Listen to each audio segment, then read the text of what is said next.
All right, so today we are in Genesis 40 and 41. Um, so this section of the book of Genesis is about God saving the human race through one man, Jesus Christ. God chose the lineage of Abraham to put Jesus' birth in, and then he chose Isaac and then Jacob as part of that lineage. God also chose to put Jesus in the line of Judah and ordained for Joseph to be powerful in Egypt to save the family from severe famine. Joseph was the 11th son of Jacob and his favorite. This caused jealousy among the brothers, who sold him into slavery in Egypt. Joseph was in slavery in Egypt to an officer of the guard called Potiphar. God blessed Joseph in all that he did and gave him favor in the eyes of Potiphar and others. Potiphar put Joseph in charge of everything. But Potiphar's wife falsely accused Joseph of trying to seduce or rape her, and so Potiphar put Joseph in prison.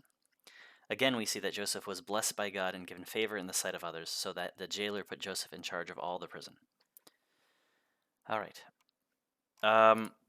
Could you guys go into the Bible React channel and react here if you would like to read? React with the hedge emoji.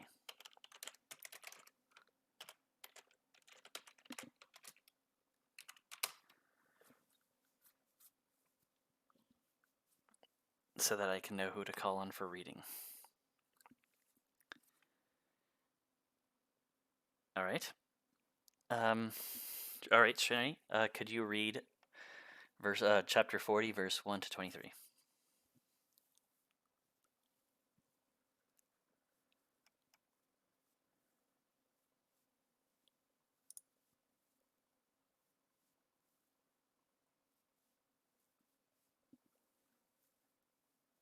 You are unmuted, but I don't hear anything. Does anyone else hear anything?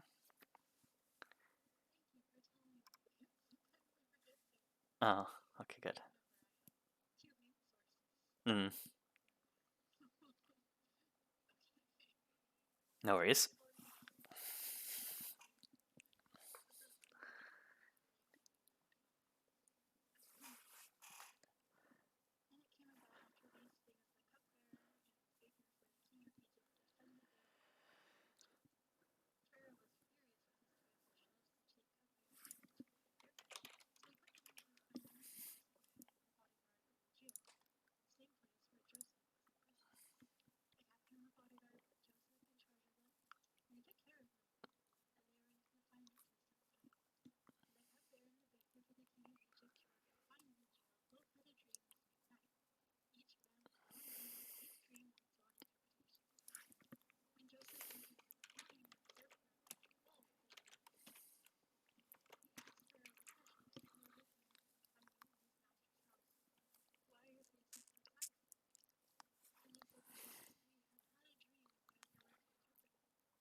Awesome. Thank you. So here it's Joseph interprets two prisoners' dreams, with which both come true. Happy birthday, hanging. Yes. Um, verse 40. Oops. 5. So, and one night they both dreamed, and the cupbearer and all right. So, well, let me read it. And one night they both dreamed, and the cupbearer and the baker of the king of Egypt, who were confined in the prison, each his own dream, and each dream with its own interpretation. So, um, from here we can see that God is again using dreams to speak to people, and and especially in the life of Joseph. So a question, I guess, for you guys is: does this mean that all dreams we have are from God speaking to us?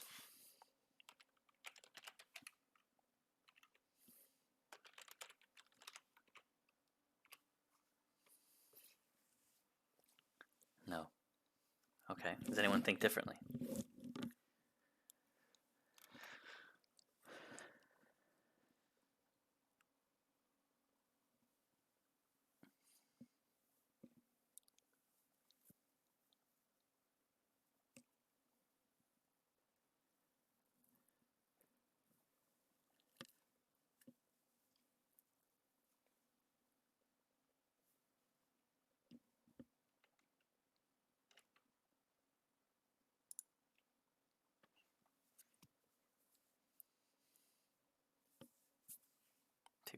Two people are typing.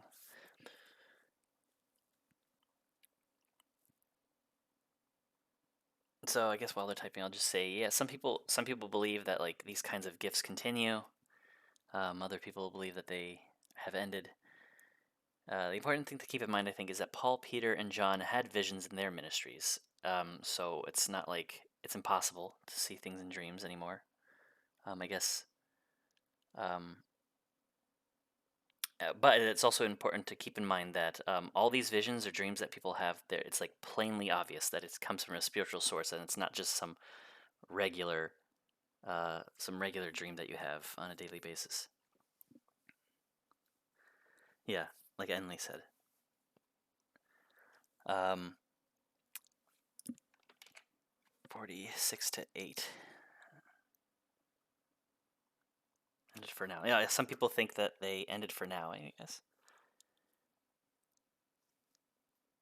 They'll continue. They'll start again, I guess is what Had is saying, eventually. She's driving, so she might not be able to reply. Sorry, in verse 6 to 8, what's starting? The like gifts, I guess, in stuff like it, spiritual gifts.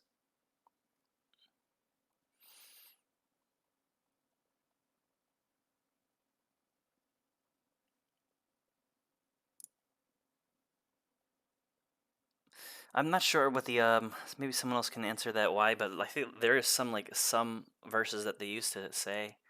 Not sure. I'm not sure what their arguments are that the spiritual gifts have stopped.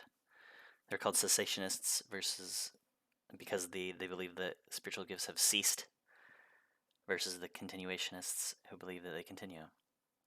So anyway, so in verse 6 to 8, when Joseph came to them in the morning and observed them, behold, they were dejected. He asked Pharaoh's officials who were with him in confinement in his master's house, "Why are your faces so sad today?" Then they said to him, "We have had a dream. There's no one to interpret it." Then Joseph said to them, "Do not interpretations belong to God? Tell it to me, please." Um, so we see Joseph was promoted because he was a diligent worker and trustworthy. This probably also meant that he took care in being attentive to the other prisoners.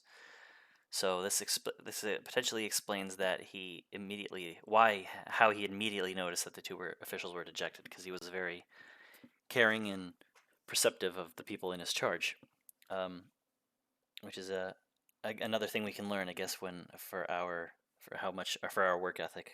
When we do things, we should be perceptive of things. If we're in charge of people, we should be attentive to them and their emotional state and needs.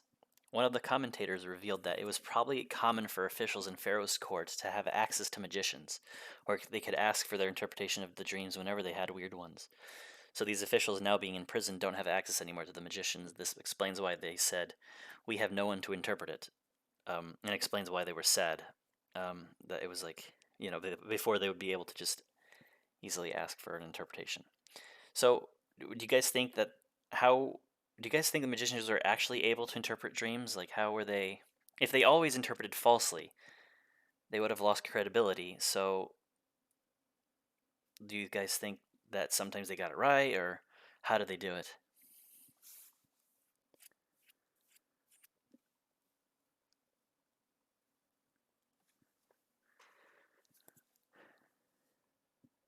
People consult with evil forces.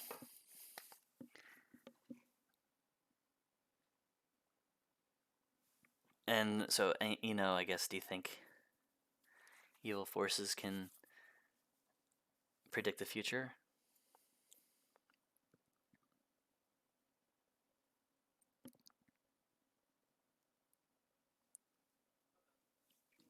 Yeah, you think so?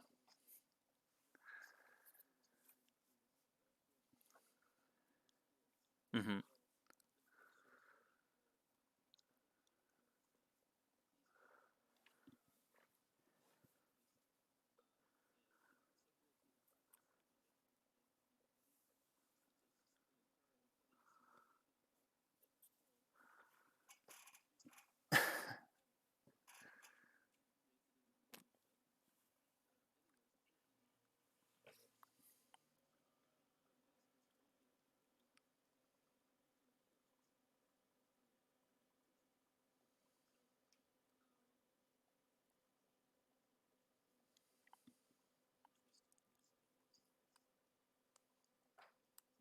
Hmm.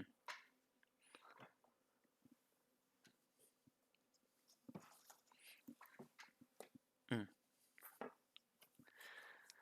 Um, I think that I guess, I think that demons can predict the future in so much as they can actually then try to affect it. They're not, they're not God. Only God can tell you what will happen and then actually do it and be unstoppable to do it. If God says something, it will happen. It's impossible to not happen. But I feel like demons can kind of say, "Oh, this is going to happen in the future," and then they're going to try to do it, but they might fail. Um, so that's how I guess. Um, that's good, hat. Yeah, so that's how I guess that they can sometimes predict the future. In the case of these dreams, though, I kind of lean towards what Enley said, where their interpreting was very often vague and can be many things, like kind of like how today, um, the fortune tellers of today just they say vague things, and like you're gonna meet someone interesting today, and if the person's an optimistic person and they're not like stuck at home all day, then they will meet someone and it'll be like, oh, that person was interesting. Wow, it came true. Something ridiculous like that.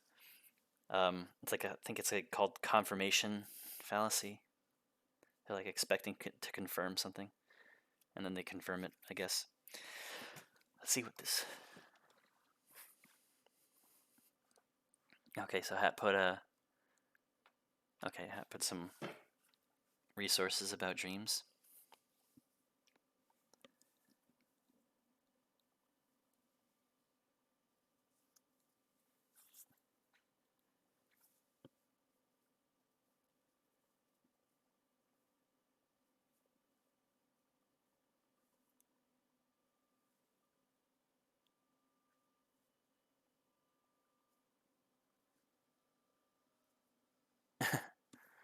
Yeah, Rip Dad 2021.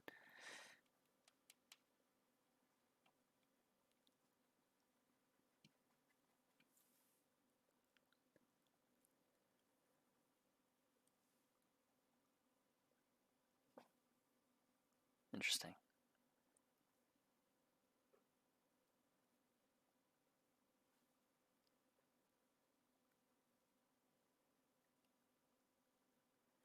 Yeah, dreams from God usually have repeating things. And also, yeah, if you have a dream and it seems like it's from God, but it seems like it's very spiritual and it's from God, but it goes against like scripture, or it goes against scripture or something, or a truth about God, then you know that it's not from God, it's not true.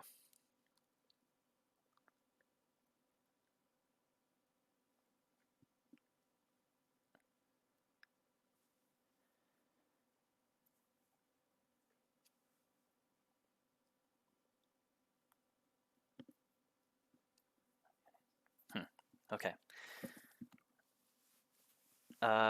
So all right. So 40, verse 40b, the last half of this verse is really great. Then Joseph said to them, "Do not interpretations belong to God? Tell it to me, please." This is a really cool verse because Joseph shows the first part, "Do not interpretations belong to God," shows that Joseph did not waver in his faith. God had given him dreams that right now, like when he was still in Canaan, he had received dreams from God that right now seemed so far from being able to be fulfilled. He was in prison as a slave in Egypt instead of being the favored son of his father back at Canaan. However, this did not weaken his belief that God did speak through his dreams, since he fully affirmed that dreams belong to God. Um,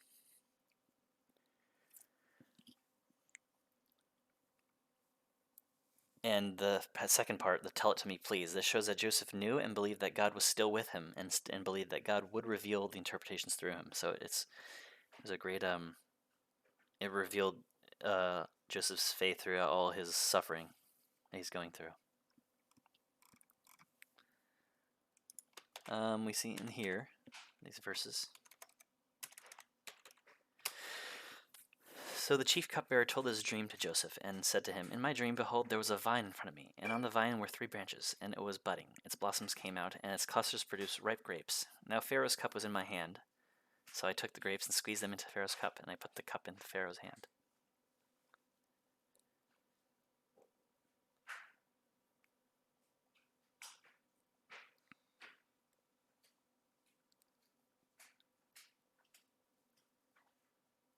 Yes. So in Joseph's life, there were lots in this section. There were lots of threes, which reinforces the idea that it will happen in 3 days. There were 3 branches. They were budding blossoms and producing clusters. In verse 11, the cup was in my hand. I took and squeezed the grapes, and I put the cup in Pharaoh's hand, like 3 things. It's not necessarily. Yeah, it's so this official was doing his job. So and in the dream, this official was doing his job. He had the cup in his hand. Uh, the grapevine was prospering and ripe. He took the grapes and he served Pharaoh with it. Put the cup in Pharaoh's hand. So the dream was good. It was positive, and he's actually doing his job. And Joseph, so Joseph interpreted that well here. Then Joseph said to him, "This is the interpretation of it. The 3 branches are 3 days. Within 3 more days, Pharaoh will lift up your head and restore you to your office, and you will put Pharaoh's cup into his hand according to your former custom when you were his cupbearer." Joseph may or may not have been aware of Pharaoh's birthday in 3 days, but it's not necessary. It's not necessary that he had to been aware in order to be able to to interpret that it was 3 days.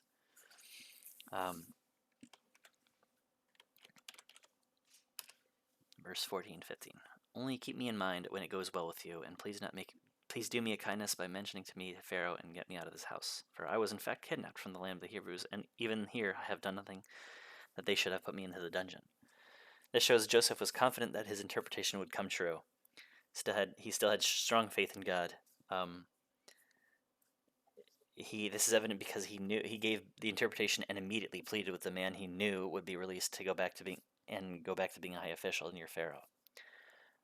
He was not only asking for a favor, but he was also asking for justice, since all the events leading him here were injustice done to him.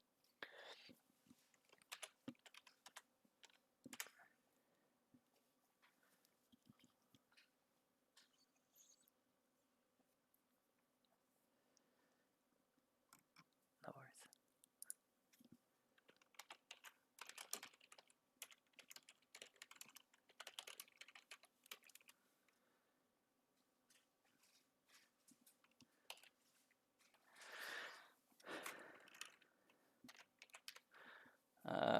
Yes, no vagueness. Yeah, he was fully sure that his interpretation was from God, and it was that he received it clearly. The chief baker was excited. Oh wait, whoops. When the chief baker saw that he had interpreted favorably, he said to Joseph, "I also saw in my dream, and behold, there were 3 baskets of white bread on my head. And in the top basket there was some of all sorts of baked food for Pharaoh, and the birds were eating them out of the basket on my head." So the chief baker was excited and motivated to tell Joseph his dream when he saw that the cupbearer's dream was a favorable one. Unfortunately, it was not so good, favorable. The baskets of bread on his head were related to his actual job, just like the cupbearers. But he was not actually doing anything. He was not actively doing anything. He was just passively standing there with the baskets on his head. While the cupbearer was doing things, he would just stood there, and even worse, there were birds eating from the bread, and he didn't even try to he didn't try to shoo them away. He just let them eat it. Carnivorous birds feeding on corpses is a common image of judgment against the wicked in other places of the Bible. So this also kind of used that image here. Yeah, the baker's response. Yeah.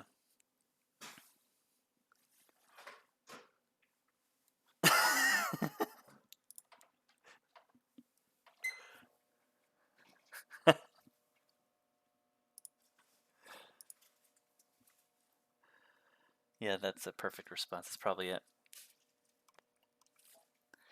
In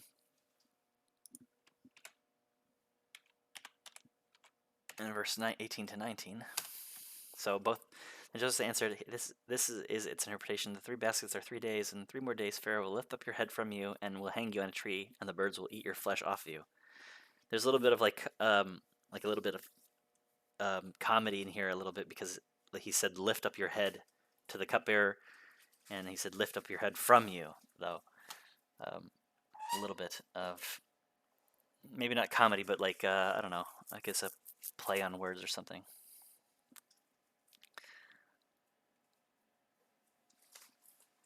Both the cupbearer and the baker will get their heads lifted. The cupbearer is in a positive way and the baker in a negative way. In Psalm 3:3, the phrase lifting the head is a positive thing.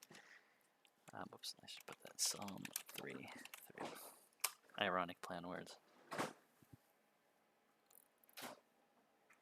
So and there are a couple other places, I think, yeah, not sure actually. It's all, the phrase lifting the head is used in Job, and the commentators say it's positive. I'm not so sure. It doesn't sound that positive, but okay.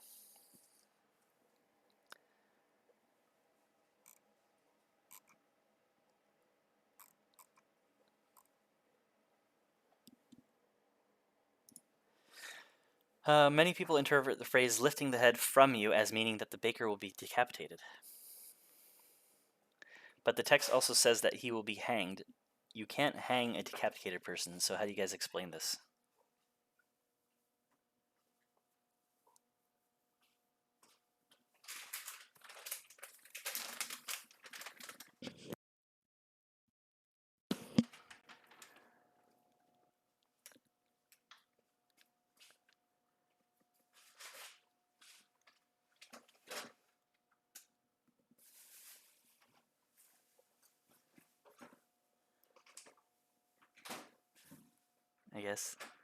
I guess, oh, I guess you're saying that only his head would be hanging from the tree, his body would be on the ground.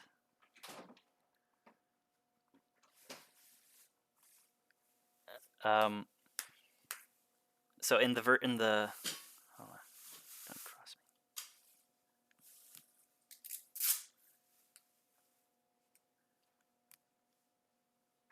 So in the version that we read, the NASB 95, it says hang you on a tree. Some the NASB, the ESV, KJV, CJB, and CSB, they say, yeah, and that's another possibility. They could have decapitated. It doesn't necessarily mean this the decapitated have to be done before the hanging. So many translations use hang on tree. The NIV, the NRSV, and the NLT say hang or impale on a pole. So it could be. So that's probably that's probably what actually happened. They probably impaled the body, or they on a pole, or they. So yeah, it's not necessarily hanging with a noose from the neck. And it could also mean that didn't happen in that order. You think they hung him, then cut off his head to make sure he's really dead? Yeah, that's another possibility. Yeah. It didn't have to happen in the order that the text said. Kill him twice. Yeah.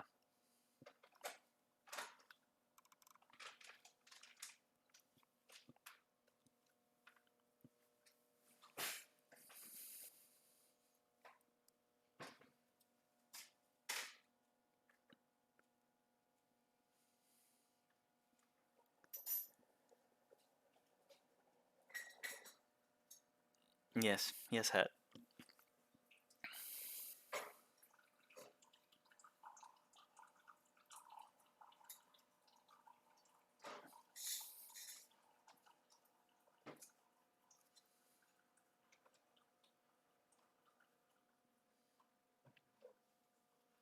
Oh, by cutting off the head, they wouldn't be able to go into the afterlife.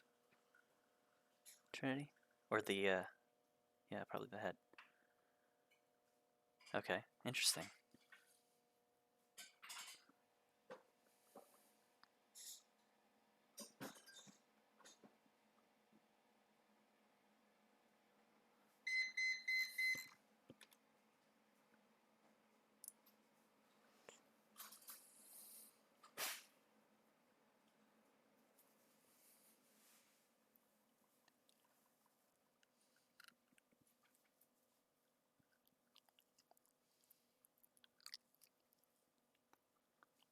Perhaps.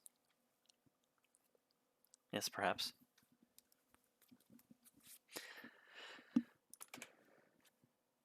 Next is this. Some comment. So verse 20.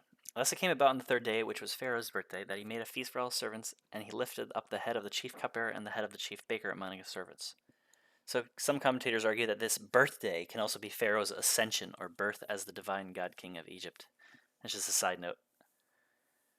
Um, Either way, the festivities and pleasant feelings might be a reason he remembered the cupbearer, and also that he still did not pass judgment on the baker.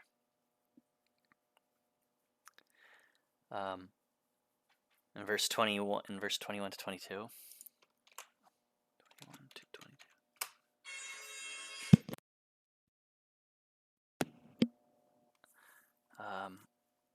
He restored the chief cupbearer to his office, and he put the cup. No worries, Hat. You can post it. You were posted. He restored the he restored the chief cupbearer to his office, and he put the cup into Pharaoh's hand.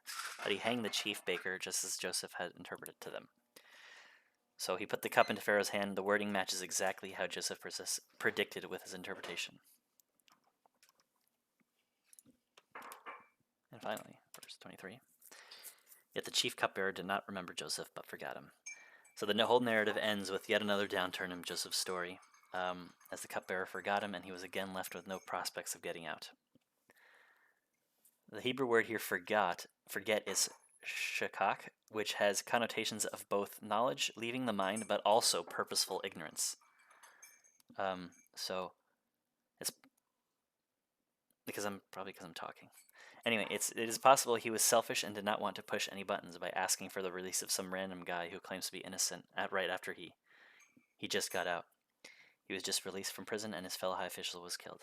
Yeah, and the important thing, also another important thing to note, is that God didn't forget about Joseph, though. A human let him down, but God will not. All right, does anyone want to read? Oh, hold on. Who else reacted? Mark, could you read 41, 1 to 13?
Thank you. All right.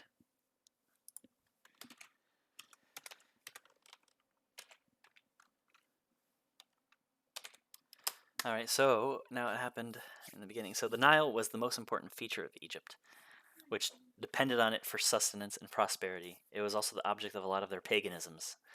The cows standing in the inn coming up from the Nile, therefore, probably caused a connection to something divine. Also, cows themselves were also symbolic of deities, which further assured Pharaoh that may have assured Pharaoh that this dream had significance. Um, Cows in Egypt actually do like to stand in the Nile. It helps them cool off and protects them from flies. Nice little side note. The ugly cows stood by the fat cows so that Pharaoh could see the contrast between them.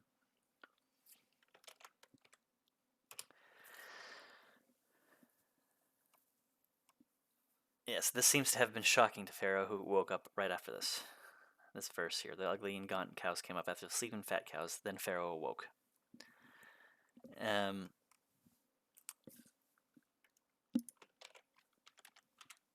Yeah, pretty nasty.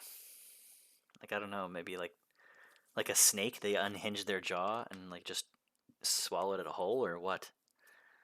It'd be very, very strange. Anyway, he fell asleep and dreamed a second time, and behold, 7 ears of grain came up on a single stalk, plump and good. Then behold, 7 ears, thin and scorched by the east wind, sprouted after them. The thin ears swallowed up the 7 plump and full ears. Then Pharaoh awoke, and behold, it was a dream. So I tried to search online if 7 ears on a stalk is abnormal or normal. These are grain.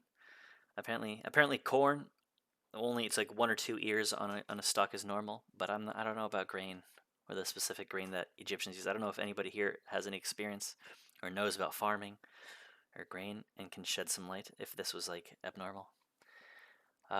Anyway, but grain is a very important staple in Egyptian food supply and economy. So something threatening this is definitely a cause for Pharaoh to worry. It was one of like the Egyptian government's most important jobs, is to make sure that like irrigation and farming could continue. In the morning, so in verse 8. Oops. Now in the morning his spirit was troubled, so he sent and called for all the magicians of Egypt, and all its wise men. And Pharaoh told them his dreams, but there was no one who can interpret them to Pharaoh. So he was sufficiently troubled about both of these dreams that he called all the magicians, all of them. The word here, troubled, is the same word used in Daniel to describe Nebuchadnezzar after his disturbing dreams. The court magicians were educated and intellectually capable people. The fact that they were well educated and all of them were there, yet none of them could give an interpretation, probably added to the Pharaoh's worry about the dreams and anxiety. So I guess based on our answers that we had before about like if the magicians were actually able to give answers, why weren't they able to give any answers now this time? Any explanations this time? What do you guys think?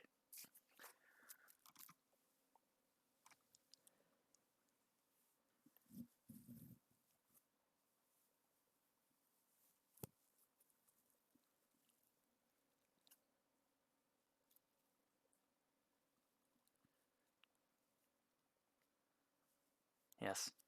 Yep. Yeah. Yeah, these are answers I would agree with. Yeah. He didn't want to God wanted for Joseph to come and interpret, so it could have been that they gave different interpretations and Pharaoh didn't like any of them, or didn't think any of them were accurate, or it could have been that they were all just dumbfounded and you're like, I don't know. So, yeah. But yeah, the important thing is that they weren't able to give interpretations that Pharaoh accepted, and so he looked for Joseph. 9 to 13. He looked for someone else. So the cupbearer.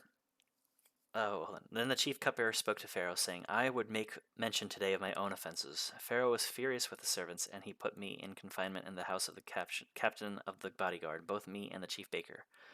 We had a dream on the same night, he and I. Each of us dreamed according to the interpretation of his own dream. Now a Hebrew youth was with us there, a servant of the captain of the bodyguard, and we related to him, and he interpreted our dreams for us. To each one he interpreted according to his own dream. And just as he interpreted for us, so it happened. He restored me in my office, but he hanged him. It's just interesting here how the cupbearer was recounting past events. He was very sensitive about not sounding accusatory to Pharaoh at all with how he's recounting these events. In verse 13, who is this he? And just as he, the first he is Joseph. Just as Joseph interpreted for us, so it happened. Who is this he? He restored me in my office, but he hanged the baker. Who's that? Who's that he? Simple. Yes. Yeah. Yeah. Some translations just use it in the passive voice. I was restored, and the baker was hanged. I think this is just like a one of those things where it was like translated literally, and maybe that this is like too literally in a way sometimes some way. So, but yeah, that's he is the Pharaoh. But but you can see how he was trying to be very passive and very like not accusatory of Pharaoh. Um,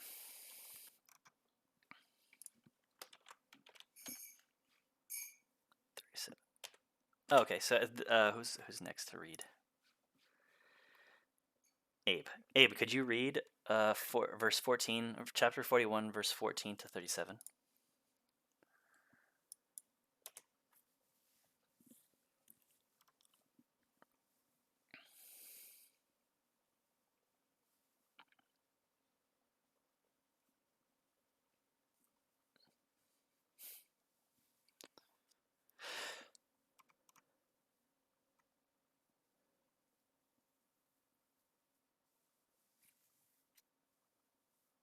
Yes, that could be another possibility.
Yes.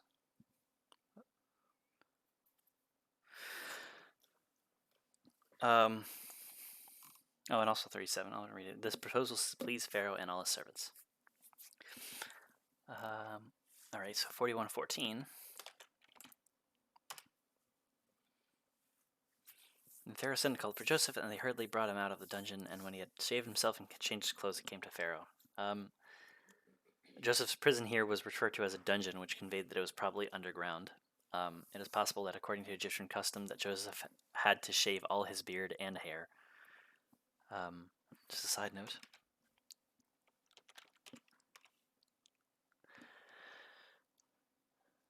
So here, Pharaoh said to Joseph, I have had a dream, but no one can interpret it, and I have heard it said about you that when you hear a dream, you can interpret it. Joseph then answered Pharaoh, saying, It is not in me. God will give Pharaoh a favorable answer. So Joseph didn't allow any credit to be given to himself. He immediately gives God the glory. And he also, again, shows his unwavering faith and trust in God's work through him.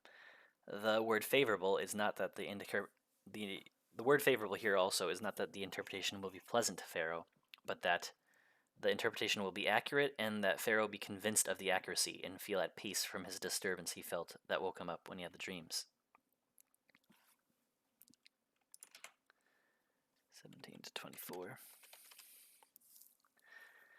So Pharaoh spoke to Joseph, In my dream, behold, I was standing on the bank of the Nile, and behold, 7 cows, fat and sleek, came up out of the Nile, and they grazed in the marsh grass. Lo, 7 other cows came up after them, poor and very ugly and gaunt, such as I had never seen for ugliness in all the land of Egypt. And the lean and ugly cows ate up the first 7 fat cows. Yet when they had devoured them, it could not be detected that they had devoured them, for they were just as ugly as before. Then I awoke. I also saw in my dream, and behold, 7 ears, full and good, came up on a single stalk. And lo, 7 ears, withered, thin, and scorched by the east wind, sprouted up after them. And the thin ears swallowed the 7 good ears. Then I told it to the magicians, but there was no one who could explain it to me. Pharaoh recounts the dream, and the way he recounts it is a little bit more exaggerated than before, which probably reveals a little bit about Pharaoh's emotional state. It's exaggerated in the way that he said withered. He added that word withered there than the previous recounting, than the previous time it was told us.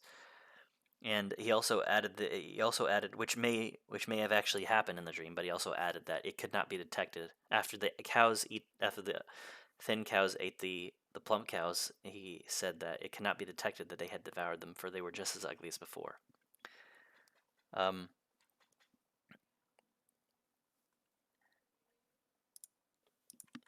25. Now Joseph said to Pharaoh, Pharaoh's dreams are one and the same. God has told to Pharaoh what he is about to do. These dreams are from Joseph's God, not the pantheon of gods of the Egyptians. Similar to Daniel, all the wise men from a powerful nation were unable to interpret a dream, but a foreigner Hebrew was able to. God frustrates the wisdom of the world by using the foolish of the world sometimes. Yes, and why did God take the time to show a pagan king? Why do you guys think God took the time to show a pagan king what was going to happen in the future?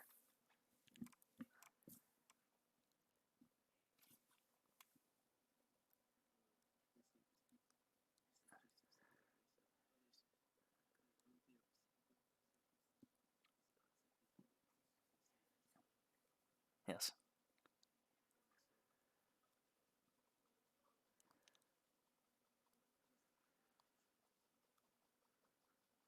Yes. I like that answer.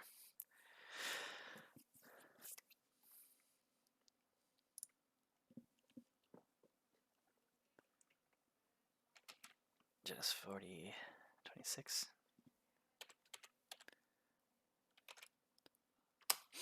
Alright, so the 7 good cows are 7 years, and the 7 good ears are 7 years. The dreams are one and the same.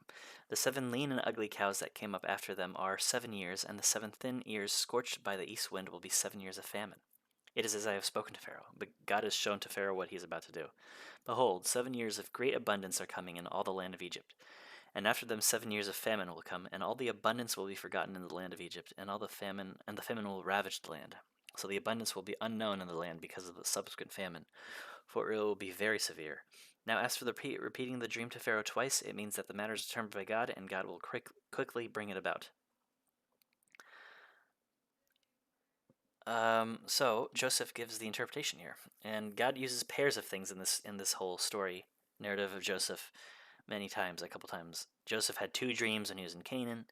He was put into a pit twice, once with his brothers and once here in Egypt. He had two officials jailed with him, and now Pharaoh had two dreams. These pairs are here. This was meant to convey, like it says in verse 32, as for the repeating of the dream to Pharaoh twice, it means the matter is determined by God, and God will quickly bring it about.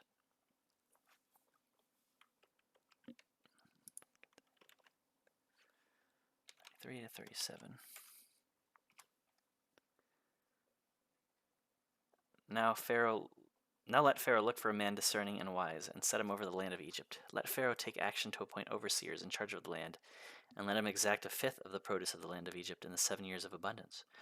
Then let them gather all the food of these good years that are coming, and store up the grain for food in the cities under Pharaoh's authority, and let them guard it. Let the food become as a reserve for the land for the 7 years of famine which will occur in the land of Egypt, so that the land will not perish during the famine. Now the proposals seemed good to Pharaoh and to all his servants.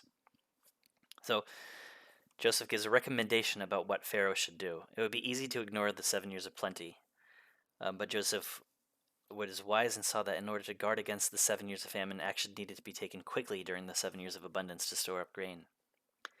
I know I might, it was risky. It would be risky for me to like just procrastinate for a year, and then maybe 2 years, and maybe 3. So, but Joseph knew that action needed to be taken now. God gave Joseph wisdom to see that. Joseph could also not have cared. He could have just not cared about what Pharaoh did or what happened to Egypt, but he was a hard worker and helped this pagan kingdom. You would expect advice to come only from coast counselors, but we see again God prospering Joseph and giving him favor in the eyes of others. He, a slave prisoner, gives unsolicited advice, and Pharaoh and his servants like it. This has good applications to us today. Say your government sends surveyors to your house asking for your opinion on some government program, on how some government program should do. And say you like disagree with the program, that you say you disagree that the program should even exist. I feel like it would be okay to say that you disagree with the program should exist, but you can tell the surveyors maybe you have an opinion how the program could improve. Even though you disagree it should exist, maybe I feel like it would be the right thing to do to help them in some way, if the helping them wouldn't be sinful. What do you guys think?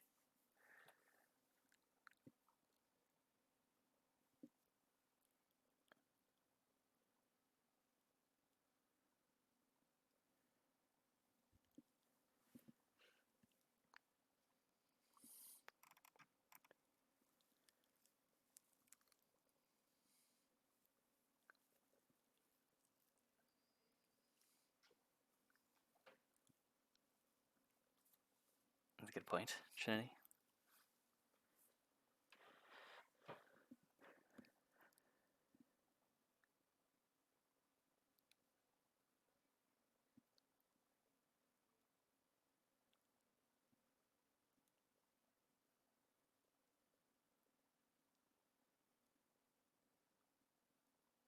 Yeah, yeah, certainly they don't. But yeah, it's just an example. I guess it could be extrapolated to other areas,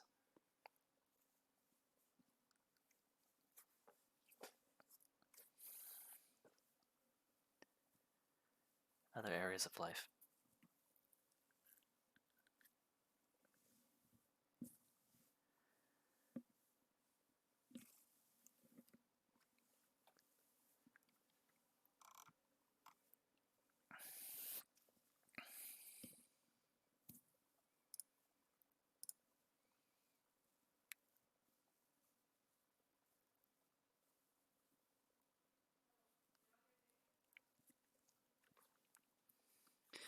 Yeah, Avi, I wasn't saying like the program itself was like doing sinful things. I was saying maybe you think that the government does some, maybe it gives money to businesses and you disagree with that. Oh, okay. Okay, yeah.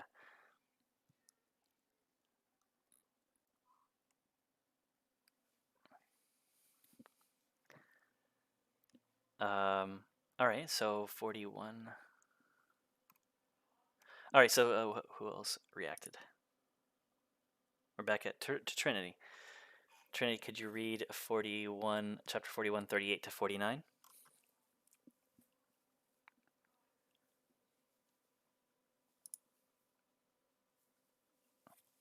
Yes.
Thank you.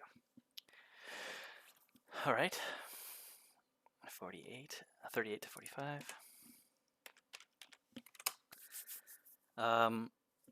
So Pharaoh put Joseph second in command over all the land. So Joseph went from being a prisoner, slave, to now being second in command in one of the most powerful countries at the time. Even though Pharaoh did not convert to believe in only one God, as evidenced by still saying a divine spirit instead of God's spirit, he noticed the obvious working of Joseph's God in him and wanted Joseph working for him.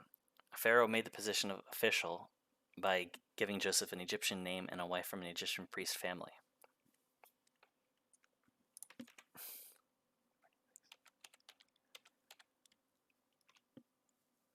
Now Joseph was 30 years old when he stood before Pharaoh, king of Egypt. And Joseph went out from the presence of Pharaoh and went through all the land of Egypt. During the 7 years of plenty, the land brought forth abundantly. So he gathered all the food of these 7 years, which occurred in the land of Egypt, and placed the food in the cities. He placed in every city the food from his own surrounding fields. Thus Joseph stored up grain in great abundance like the sand of the sea, until he stopped measuring it, for it was beyond measure. So, yeah, God again prospered the work under Joseph's hands. The saving of grain was so abundant that it became infeasible to keep measuring it. Joseph was also wise in storing the grain in the cities that grew them, so that later distribution would be easy. Yes, and Mark, could you read chapter 41, 50 to 57, and finish the chapter?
All right, thank you. Good stuff. 50. Now before the year of famine came, 2 sons were born to Joseph, on whom Asenath, the daughter of Potiphar, priest of On, bore him. Joseph named the firstborn Manasseh, for he said, God has made me forget all my trouble and all my father's household. He named the second Ephraim, for he said, God has made me fruitful in the land of my affliction. So during the years of abundance, we also see another abundant growth, which is Joseph's own family. He gets 2 children, which is another pair of things in his life. Joseph was given an Egyptian name. He was forced to go to Egypt. He was given an Egyptian wife, and he had an Egyptian job. But one of the things that he could control was the names of his children, and so it shows here that he did not forget his heritage. He's named his 2 kids Hebrew names, and so Manasseh means causing to forget, and this references that God is helping Joseph forget his pain in missing his old family and the betrayal by his brothers. And Ephraim means fruitful, which Joseph is currently prospering and second command. However, he still considers this land the land of his affliction.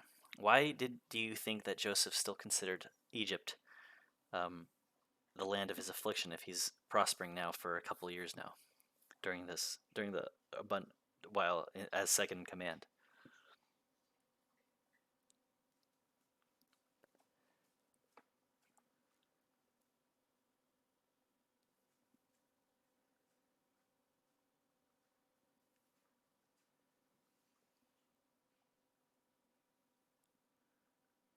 Yeah. Yes. Yeah.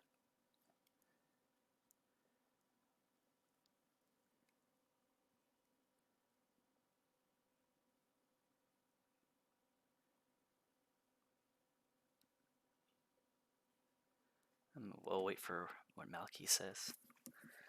Malquire. Oh, he stopped. All right. Oh. Yeah, that could be a possibility too. In general, it was a land of his affliction. But yeah, I would side with that. It is that he knows that God's promise to him that he would, God's dreams to him. It wasn't meant to be here in Egypt, or not meant, but he didn't. I guess he wanted to be with his family. He wanted to be with his brothers, not here in Egypt, in like where he was sold to slavery. And I guess in the rest of the chapter, we see that like you see the chapter, the whole plan, Joseph's plans coming to fruition, and that it worked well, and the wise planning and work of Joseph is obvious to all people. Yes. So next week we're going to start on the next part of the story, which is the brothers coming over. Any questions that you guys have regarding these past two chapters, or comments or concerns?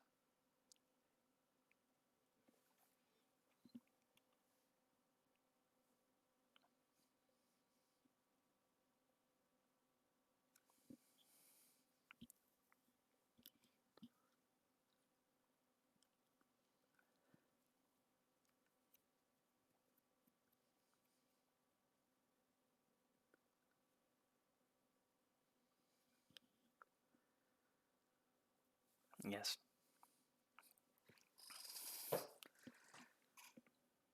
Malky Cola. Yeah. Poor Joseph.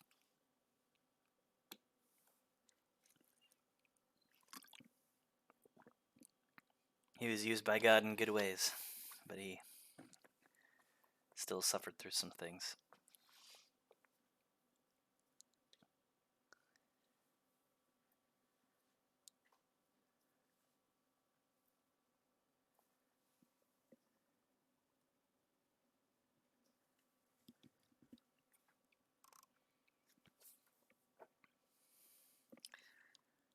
East wind denoted calamity or judgment. East wind in the Bible is a negative thing.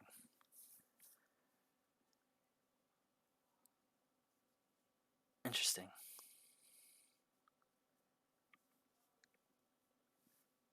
That's good to know.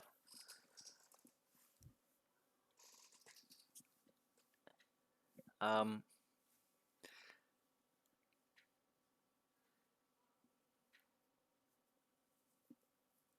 any last questions? I see Malky typing. Oh, no worries. You could have posted it earlier. All right, I'm going to stop recording and then we'll pray, and then that's it.